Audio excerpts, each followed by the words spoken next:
আমার আপনার সকলের বাড়িতে কম বেশি অনুষ্ঠান লেগেই থাকে, আর অনুষ্ঠানের সময় নানা রকম আত্মীয় স্বজনের সমাগম ঘটে সকলেরই বাড়িতে।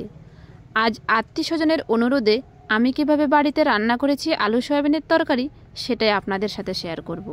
নমস্কার বন্ধুরা, আমার নতুন এবং পুরনো বন্ধুদের সবাইকে স্বাগত জানিয়ে রেসিপিটি শুরু করব।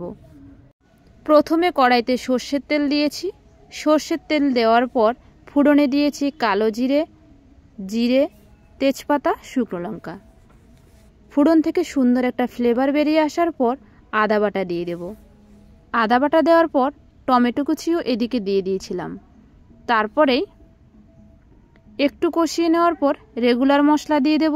জিরের গুঁড়ো, ধনের গুঁড়ো, লবণ, হলুদ গুঁড়ো, লঙ্কার গুঁড়ো।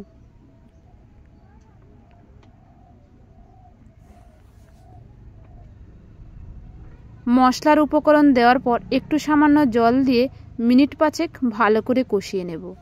আর এদিকে আমি সয়াবিনটাকে সেদ্ধ করে রেখেছি। প্রথমে আধ ঘন্টার মতো ঠান্ডা জলে সয়াবিনটাকে ভিজিয়ে রাখার পর 2 মিনিট মতো গরম জলে ভাপিয়ে নিয়েছিলাম। তারপর ছেঁকে তুলে রেখেছি। আর ওইদিকে আলু কেটে আলুটাও ভাজা করে তুলে রেখেছি, আর ফুলকপিটাও।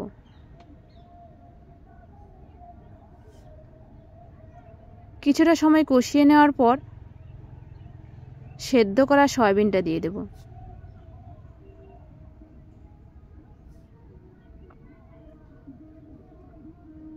দু থেকে 3 মিনিট সয়াবিনটা মশলার সাথে ভালো করে কষিয়ে নেব। যে কোনো রান্নায় মশলা যদি ভালো করে কষানো হয়, রান্নার স্বাদ খুব ভালো হয়। আর এদিকে ভেজে রাখা ফুলকপি এবং আলুটাও দিয়ে দিয়েছি। প্রত্যেকটা উপকরণ মশলার সাথে ভালো করে কষিয়ে নেব 5 থেকে 10 মিনিট। এরপর পরিমাণ মতো লবণ দিয়েছি, আর একটু কাঁচা লঙ্কা বাটা, 2 চামচ মতো কাঁচা লঙ্কা বাটা আছে। লবণটা আমি একটু পরে দিয়েছি, যেহেতু আলু এবং ফুলকপি ভাজার সময় লবণ দেওয়া হয়েছিল। অবশ্যই আন্দাজ করে লবণটা দিতে হবে। ভালো করে কষিয়ে নেওয়ার পর জল দিয়ে দেব পরিমাণ মতো। জল দেওয়ার পর মোটামুটি 5 মিনিট মতো সেদ্ধ করে নেব। আলু সেদ্ধ হয়ে গেলে আলুটা একটু ভেঙে দেব। শেষে গরম মশলা দিলে রান্না হয়ে যাবে আলু সয়াবিনের তরকারি। রেসিপিটি ভালো লাগলে লাইক, কমেন্ট, শেয়ার করবেন।